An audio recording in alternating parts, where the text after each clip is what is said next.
Y en este día quiero hablarte algo que compartí en uno de los en vivos, en el tiempo de oración en la medianoche. Estaba compartiendo sobre las 7 razones por las cuales muchas personas caen en el mismo pecado. Hay personas que lamentablemente no salen del pecado. Duran un tiempo, duran una temporada limpios, duran una temporada sin pecar, pero vuelven y caen. Es como que fuera un ciclo dañino y perverso del cual no pueden escapar. Y en este video, en esa oración de medianoche, yo daba 7, 8 razones por las cuales muchas personas caen en el mismo pecado. Y te recomiendo que lo escuches por completo para que puedas entender cómo Satanás tiene cautivada la mente de cientos de miles de cristianos. Y quizás tú seas una de esas personas que caes y vuelves y caes en el mismo pecado. Quizás no estés siendo atacado por todas las razones, pero sí quizás por 1, 2 o 3 o más. Y hoy quiero hablarte sobre una de esas razones.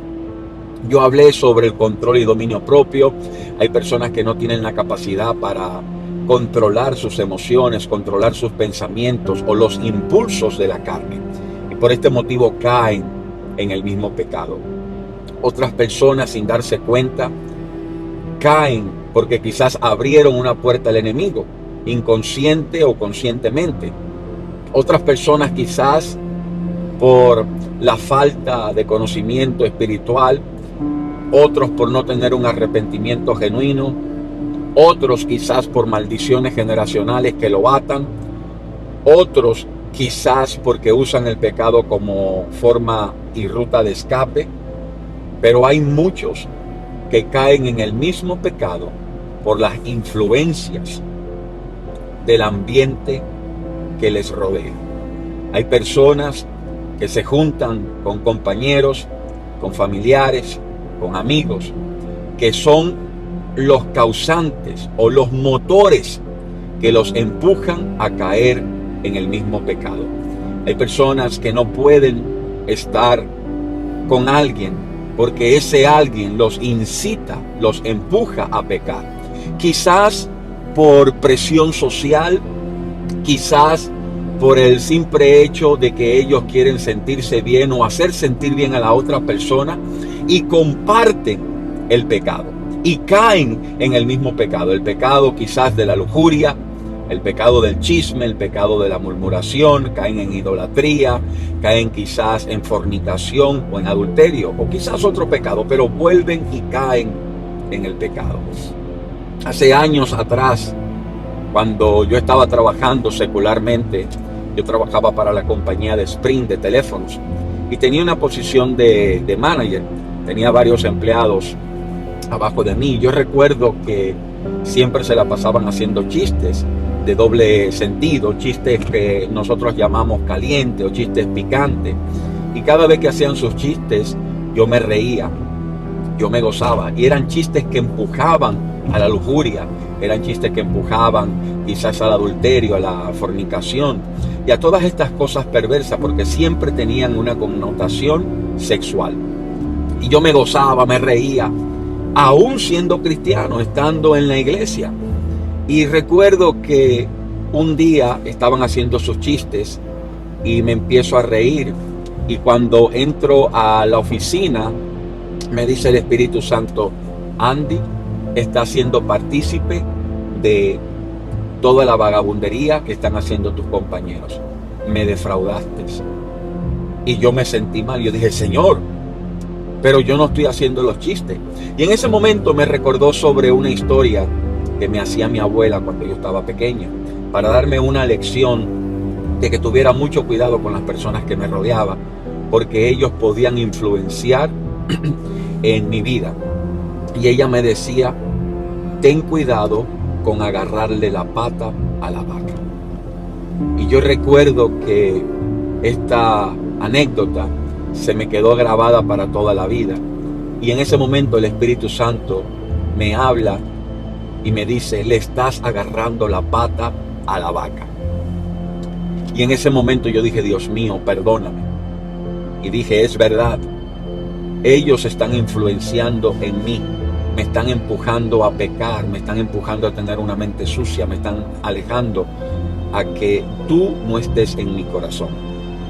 Y recuerdo que busqué una bocinita pequeña, un parlante, lo conecté a la computadora y conecté unas adoraciones y siempre la tenía ahí tocando 24/7 en la oficina.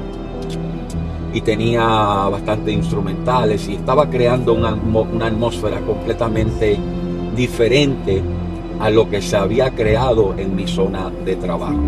Y recuerdo que yo les di un comunicado a todos los empleados que ya no podían estar haciendo ese tipo de chistes, ese tipo de comentarios, porque no era el lugar adecuado para hacerlos.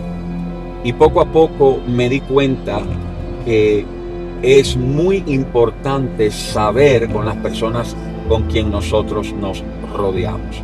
Imagínate cuando Pablo y Silas fueron encarcelados. Ellos llegaron a un lugar en donde la atmósfera era de muerte, en donde la atmósfera era de estancamiento, el olor era insoportable. Todos los presos, me imagino que hacían todas sus necesidades ahí. Por las condiciones, y algunos historiadores hablan y dicen que era un lugar literalmente de muerte. A los presos, si tenían que hacer sus necesidades, era ahí mismo en donde se encontraban. Imagínate el olor, imagínate el ambiente, imagínate la tensión, la oscuridad, todo lo que se sentía ahí. Y Pablo y Silas tomaron la decisión de cambiar la atmósfera, de cambiar el ambiente, de traer un tiempo de adoración, de exaltación al Señor. Dice la palabra que comenzaron a orar y a cantar himnos al Señor y cambiaron la atmósfera. Entonces, tú como cristiano no puedes dejar que ninguna atmósfera te cambie, que ninguna atmósfera te controle y te haga caer en el mismo pecado. Ten cuidado con todo lo que entra a tu vida. Ten cuidado con las personas que te están rodeando. Ten cuidado a quién estás siguiendo. Ten cuidado a las personas con las que estás compartiendo. Porque créeme que ellos son los que están influenciando de una manera negativa para que caigas en el mismo pecado. Hay que estar pendiente, mi querido hermano, de tu atmósfera, de lo que te rodea. Hay que estar pendiente de todo. Una de las cosas que aprendí y que le enseño a mis hijos y que le enseñé ya a los que saben manejar, cuando uno maneja, uno no maneja para uno, uno maneja también para los demás. O sea, tú tienes que mirar la intención de los carros, de las personas, los conductores que tú tienes al frente.